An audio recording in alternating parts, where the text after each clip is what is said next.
Bismillahirrahmanirrahim. This is me, Muhammad Asif Zaid, and I am working as a lecturer at Institute of Paramedical Sciences, Hamburg Medical University. So, dear viewers, today we are going to discuss a topic related to hematology, and this topic is basically a practical topic in which we will discuss hematological analyzer and complete blood count. In this video, I will discuss that complete blood count is performed on various hematological instrument and what is the principle of these hematological instruments and what are the various components of complete blood count. This is a CBC report. This is ID number of the CBC report and this is basically time. इसके various component WBC हैं. WBC 5 किस्म के हैं: lymphocyte, monocyte, इजोनोफिल, basophil और neutrophil. तो ये lymphocyte हैं, ये इसकी वैल्यू हैं. इसको हम कहते हैं एब्सोल्यूट वैल्यूज ऑफ लिम्फोसाइट. ये है मिक्स्ड और ये है ग्रेनुलोसाइट. ये इनके एब्सोल्यूट वैल्यूज हैं. जबकि ये लिम्फोसाइट ये परसेंटेज में देते हैं. इसी तरह मिक्स भी परसेंटेज और ये ग्रेनुलोसाइट परसेंटेज में. इसको हम कहते हैं डिफरेंशियल ल्यूकोसाइट काउंट. जबकि ये एब्सोल्यूट वैल्यूज ऑफ WBCs हैं या ल्यूकोसाइट हैं. जबकि RBC हैं, हेमोग्लोबिन है, हेमेटोक्रेट है, MCV हैं, mean cell volume, MCH mean cell haemoglobin और MCHC mean cell haemoglobin concentration.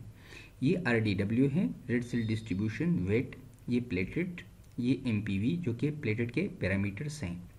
तो ये CBC के पैरामीटर्स हैं. इसी तरह अगर हम इस साइड पे देखें तो ये हैं ग्राफ्स. इसको हम कहते हैं हिस्टोग्राम्स. तो ये WBC के हिस्टोग्राम हैं, ये RBC के हिस्टोग्राम हैं और ये प्लेटेट के हिस्टोग्राम हैं. ये जो रिपोर्ट है इसको हम कहते हैं 3 पार्ट डिफरेंशियल रिपोर्ट. यानी ये जो रिपोर्ट है ये 3 पार्ट डिफरेंशियल जो इंस्ट्रूमेंट है हेमेटोलॉजी का ये उस पर परफॉर्म हुआ है.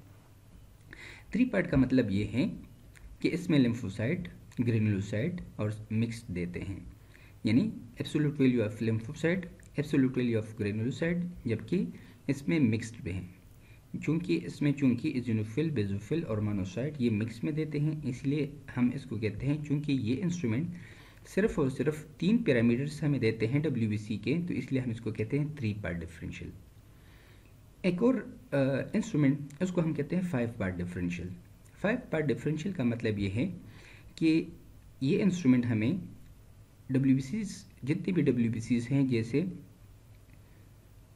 न्यूट्रोफिल, बेसोफिल, इजिनोफिल, मोनोसाइट और लिम्फोसाइट, इन तीनों में डिफरेंशिएशन दे सकता है और हमें डिफरेंशियल ल्यूकोसाइट 5 के दें तो हम इसको कहते हैं 5 पार्ट डिफरेंशियल. तो इस CBC रिपोर्ट को हम फिर इसको फर्दर सब डिवाइड कर सकते हैं. जैसे हम काउंट सेपरेट कर दें, जैसे WBCs, RBC काउंट और प्लेटेट काउंट, ये हैं काउंट्स. इसी तरह MCV, MCH और MCHC इसको हम कहते हैं रेड सेल इंडाइसिस. ये सेपरेटली देते हैं इंस्ट्रूमेंट और ये फार्मूलेस के तहत हमें देते हैं. जबकि हेमोग्लोबिन जो है ये हमारे जो इंस्ट्रूमेंट है ये सेपरेटली कैलकुलेट करती है और एनालाइज करती हैं. तो सेल काउंट जैसे WBC, RBC और प्लेटेट काउंट ये इंस्ट्रूमेंट किस तरह कैलकुलेट करती है और एनालाइज करती हैं. तो शुरू में चूंकि इंस्ट्रूमेंट इन्वेंट नहीं हुए थे तो इसलिए improve Neubauer chamber was used to calculate WBC, RBC and platelet count. इसको हम कहते हैं improve Neubauer chamber. Improve Neubauer chamber पे ये लिंक मैंने दी हैं, इस पे पूरे वीडियो मौजूद हैं कि how this improve Neubauer chamber was used for calculation of WBCs, RBCs and platelet count. Now there are various hematological analyzers like Mindray, different companies. इस तरह से स्मिक्स, दिस इज XP300 और ये 3 पार्ट डिफरेंशियल इंस्ट्रूमेंट है. This is also Sysmex instrument, this is 5 part differential और ये fully automated instrument होता है। इस इंस्ट्रूमेंट में और इस इंस्ट्रूमेंट में क्या फ़र्क है, ये 3 पार्ट है और ये 5 पार्ट है। इसमें एक ये रैक्स है और इसमें हम सिंपल रखते हैं। अगर इस पर बारकोड लगा दी जाए तो ये इंस्ट्रूमेंट ऑटोमेटिकली सिंपल को इसमें आईडी नंबर होता है, सिंपल को लेता है ऑटोमेटिकली और रिपोर्ट जनरेट करता है। सिस्मिक्स में और भी इंस्ट्रूमेंट्स आए हैं जो कि स्लाइड भी बनाती हैं और स्टेनिंग भी खुद बहुत परफॉर्म करती हैं, और जितने भी पैरामीटर्स हैं WBC के, डिफरेंशियल लिकोसाइड, इसी तरह RBC मॉर्फोलॉजी, वो भी देती हैं, जो कि लेटेस्ट इंस्ट्रूमेंट्स हैं CBC के लिए। ये है बेकमैन कूल्टर, और बेकमैन कूल्टर इंस्ट्रूमेंट जो था ये पहले डिस्कवर हुआ था, इसीलिए हेमाटोलॉजिकल एनालाइजर के जो प्रिंसिपल है वो बेकमैन कूल्टर पे डिपेंड करते हैं। और वो क्या प्रिंसिपल है, और वो ये प्रिंसिपल है कि जितने भी हेमाटोलॉजिकल इंस्ट्रूमेंट हैं जो कि काउंट कैलकुलेट करते हैं वो इस प्रिंसिपल के तहत करते हैं, और इसको हम कहते हैं light impedance technique. So light impedance technique में ये है कि ये हमारे पास एक चेंबर होता है इंस्ट्रूमेंट में, इसमें जो सिंपल है उसको मिक्स किया जाता है डाइल्यूएंट के साथ, जो कि डाइल्यूशन है, और वो इस चेंबर में मौजूद होता है। इस चेंबर में इसको सेपरेट किया जाता है 2 में, जिसमें एक ये है इलेक्ट्रोड जिसको हम कहते हैं नेगेटिव इलेक्ट्रोड, और ये है पॉजिटिव इलेक्ट्रोड। इन 2 चेंबर्स को कंबाइन किया जाता है एक एपर्चर के थ्रू, ये एपर्चर है इसके थ्रू, और ये इलेक्ट्रोड करंट से कनेक्टेड होते हैं, ये नेगेटिव और ये पॉजिटिव। यहाँ पर ये फिर फर्दर कनेक्टेड है एक पल्स एम्पलीफायर के साथ, और फिर ये सिस्टम के साथ कनेक्टेड होता है, जो कि जिसका डिस्प्ले इंस्ट्रूमेंट में मौजूद होता है। तो होता क्या है कि जब करंट कनेक्ट होता है तो रिएक्शन यहाँ पर स्टार्ट हो जाता है। तो चूंकि सेल्स के सरफेस पे नेगेटिवली चार्ज सरफेस है, इसीलिए सेल्स मूव करते हैं टूवर्ड्स दिस पॉजिटिव इलेक्ट्रोड।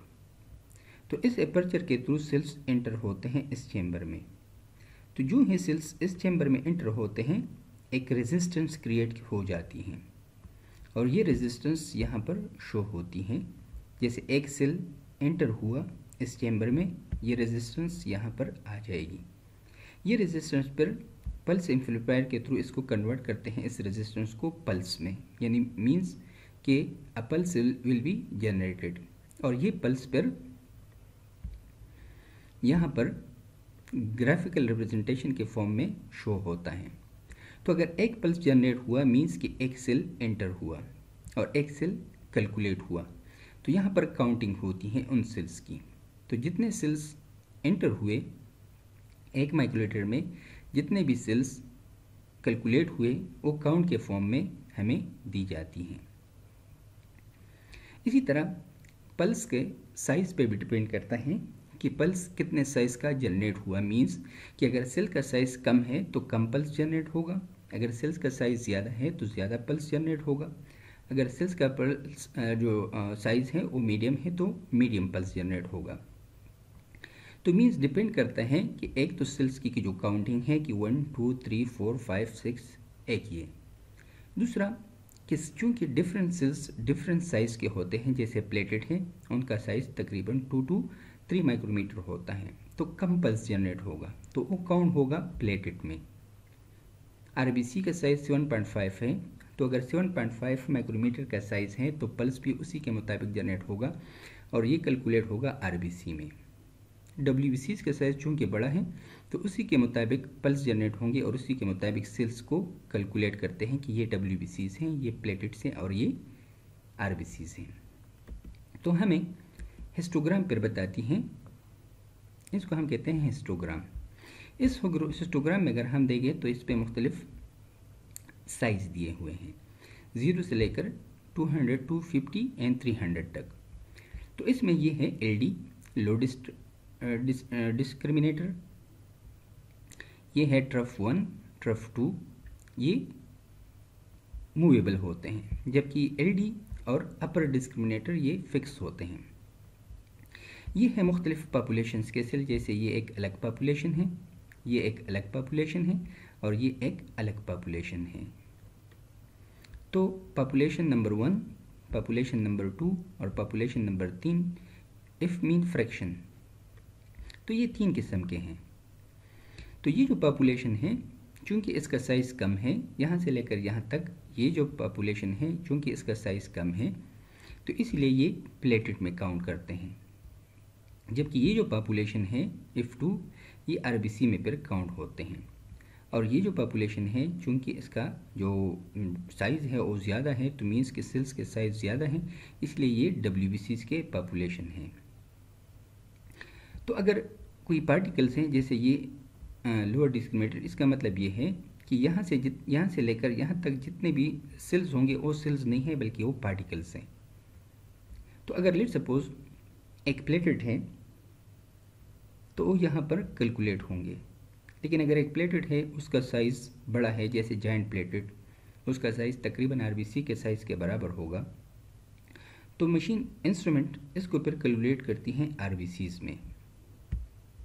तो इसलिए प्लेटेड काउंट कम आएंगे। लेकिन जब हम पेरिफेरल स्मीयर बनाएंगे और उसमें देखेंगे कि इसमें जायंट प्लेटेड हैं, तो फिर मैनुअली कैलकुलेट करना पड़ता है न्यू बार चेम्बर में, और यहाँ पर फिर काउंट कंप्लीट आ जाता है। इसलिए पेरिफेरल स्मीयर ज़रूरी है। पेरिफेरल स्मीयर पे भी वीडियो मौजूद है एक मेरी।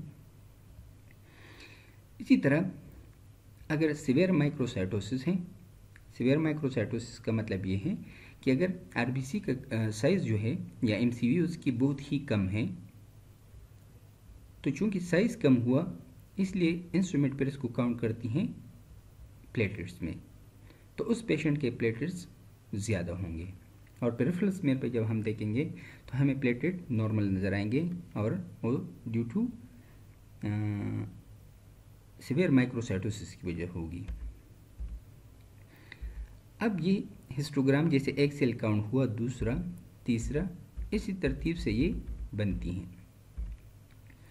तो जितना एक सेल्स का एम्पलीट्यूड या वेवलेंथ ज़्यादा होगा उतना ही उस सेल का साइज़ ज़्यादा होगा, और जितना पल्स कम होगा सेल का साइज़ उतना ही कम होगा। तो ये हिस्टोग्राम इस तरतीब से बनती हैं।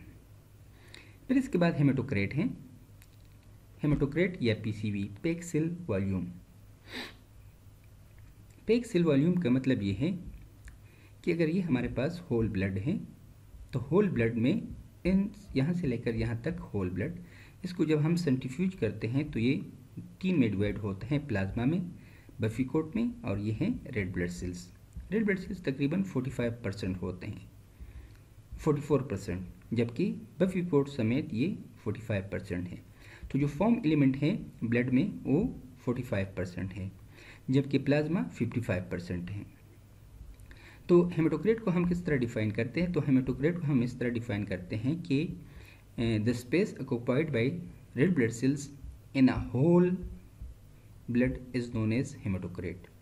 यानी वो स्पेस जो कि एक आरबीसीज ऑक्युपाई करती हैं इस पूरे होल ब्लड में, तो उसको हम कहते हैं हेमेटोक्रेट।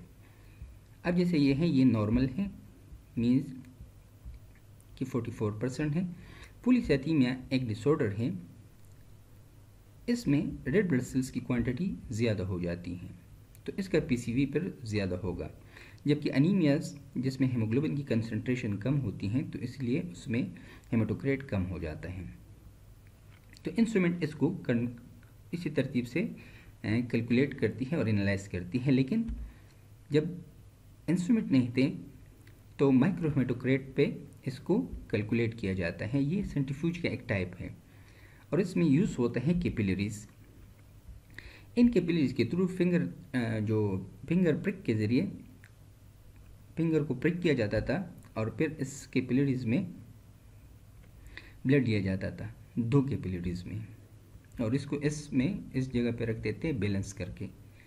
रखने के बाद इसको सेंट्रीफ्यूज किया जाता था।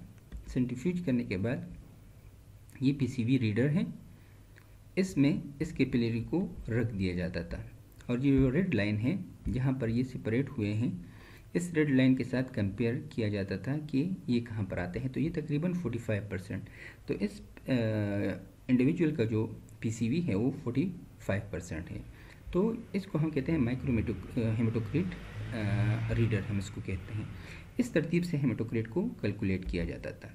अब रेड सेल इंडाइसेस जैसे एमसीवी है, एमसीएच और एमसीसी, मीन सेल वॉल्यूम या मीन सेल वॉल्यूम, या इसको कहते हैं मीन कार्पस्कुलर वॉल्यूम, इसी तरह मीन कार्पस्कुलर हेमोग्लोबिन और mean corpuscular haemoglobin concentration.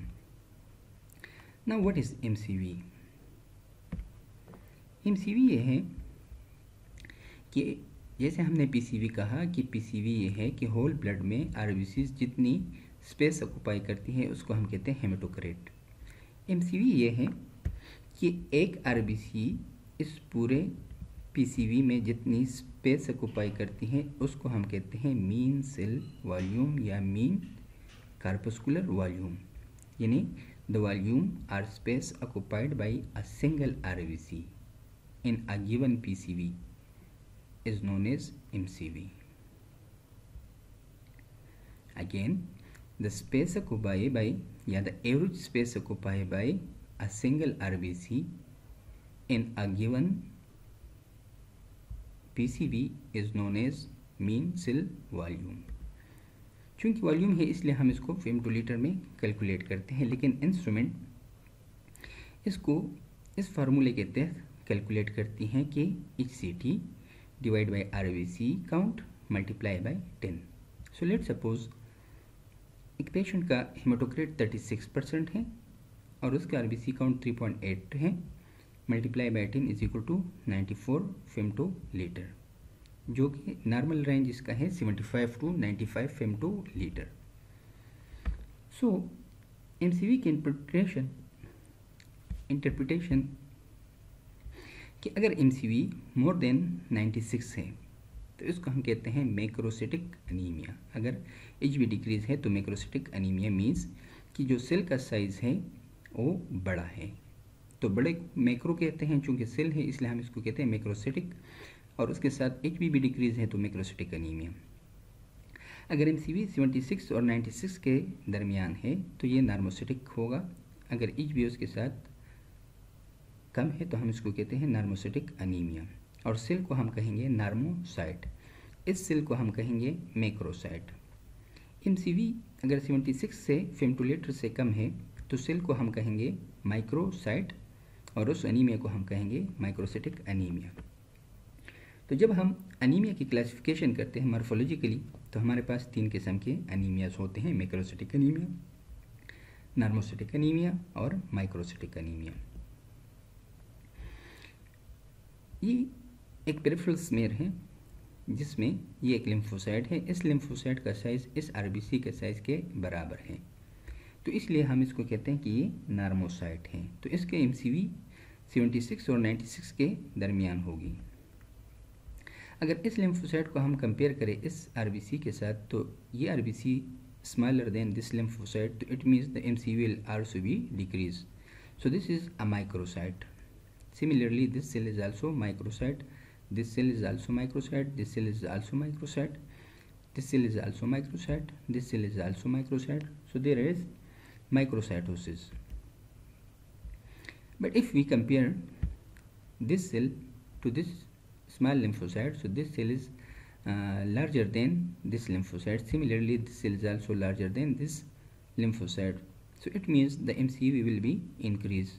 So this cell is known as macrocyte and the anemia is known as macrocytic anemia. Now MCH, mean cell hemoglobin. mean cell hemoglobin जैसे haemoglobin है तो हम haemoglobin को जब define करते हैं CBC में तो हम कहते हैं कि होल ब्लड में, एक होल ब्लड या 1 माइक्रोमीटर में या एक गिवन वॉल्यूम में, होल ब्लड में जितने भी आरबीसीज जो उसमें जितना भी हेमोग्लोबिन है उसको हम कहते हैं हेमोग्लोबिन, यानी टोटल हेमोग्लोबिन। कि अगर 1 माइक्रोलीटर ब्लड है होल ब्लड, उसमें जितने भी हेमोग्लोबिन है उसको हम कहते हैं हेमोग्लोबिन। जबकि एमसीई क्या है, एमसीएच, कि एक आरबीसी में जितना एवरेज हेमोग्लोबिन है, जितने भी आरबीसीज हैं उनमें से एक सिंगल आरबीसी में जितना हेमोग्लोबिन है उसको हम कहते हैं मीन सेल हेमोग्लोबिन। तो इंस्ट्रूमेंट पर उसकी एवरेज निकाल देती हैं, हर एक आरबीसी की एवरेज दे देती है। फॉर एग्जांपल 10 आरबीसी उसने कैलकुलेट किए, 10 आरबीसी कैलकुलेट किए इंस्ट्रूमेंट ने, उसमें उसने हेमोग्लोबिन को कैलकुलेट किया। हेमोग्लोबिन एक का आया 30, एक का 31, दूसरे का 33, इसी तरह मुख्तलिफ। तो इंस्ट्रूमेंट पर इन सबको प्लस कर देती हैं और फिर इसको जितने भी 10 हैं तो 10 पे डिवाइड करके उसका एवरेज निकाल लेती हैं। तो हम कहते हैं, जब हम एमसीएच को डिफाइन करते हैं तो we say that the haemoglobin concentration present in a single RBC but average is known as MCH। Instrument इसको इस फार्मूले के तहत कैलकुलेट करती हैं कि HB divide by RBC count multiply by 10। तो इसके जो एवरेज है या नॉर्मल है 27 to 32 पिकोग्राम है। फिर इसके बाद है mean cell haemoglobin concentration. Mean cell haemoglobin concentration का मतलब ये है कि एक हेमोग्लोबिन, एक आरबीसी हेमोग्लोबिन से कितना फिल है। अगर हम इस आरबीसी को देखें तो इस आरबीसी में जो स्पेस है, सेंट्रल पेलर एरिया, वो कम है। इसको हम कहते हैं 1/3 सेंट्रल पेलर एरिया, और एक आरबीसी 2/3 हेमोग्लोबिन उसमें मौजूद होता है। तो हम कह सकते हैं कि ये आरबीसी 1/3 इसमें हेमोग्लोबिन मौजूद नहीं है, जबकि 2/3 इसमें हेमोग्लोबिन मौजूद है। तो एमसीएच बेसिकली कि एक आरबीसी में हेमोग्लोबिन कितना फिल है या एक आरबीसी हमें कितना खाली या कितना फिल नज़र आ रहा है, तो उसको हम कहते हैं मीन सेल हेमोग्लोबिन कंसंट्रेशन। यानी इसमें हेमोग्लोबिन की कंसंट्रेशन कितनी है, होता कि उसमें हेमोग्लोबिन कितना है, यहाँ पर है हेमोग्लोबिन की कंसंट्रेशन कितनी है। इसमें एक आरबीसी कितना भरा हुआ नज़र आ रहा है हमें, या कितना उसमें स्पेस है। तो अगर हम इसमें देखें तो इसमें इस आरबीसी में और इस आरबीसी में कितना स्पेस है। स्पेस सेंट्रल पे एरिया इसमें ज़्यादा है बनिस्बत इसके। तो हम कह सकते हैं कि this RBC is not completely fill with haemoglobin. तो इसको हम कहते हैं हाइपोक्रोमिया, इसको हम कहते हैं हाइपोक्रोमिया।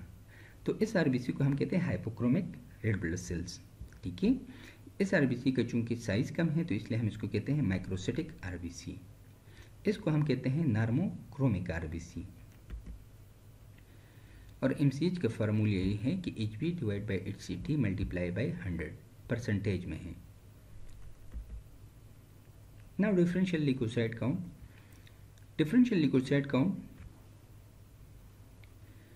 इंस्ट्रूमेंट अगर 3 पार्ट डिफरेंशियल है या 5 पार्ट डिफरेंशियल है तो इसको फ्लो साइटोमेट्री टेक्निक पे इसको एनालाइज करती हैं। फ्लो साइटोमेट्री टेक्निक ये है कि सेल को कैलकुलेट जब करते हैं और उसके डिफरेंशियल करते हैं तो उसके साइज पे, उसके न्यूक्लियस पे, उसमें मौजूद ग्रेन्यूल्स के बेस पे इसको कैलकुलेट किया जाता है।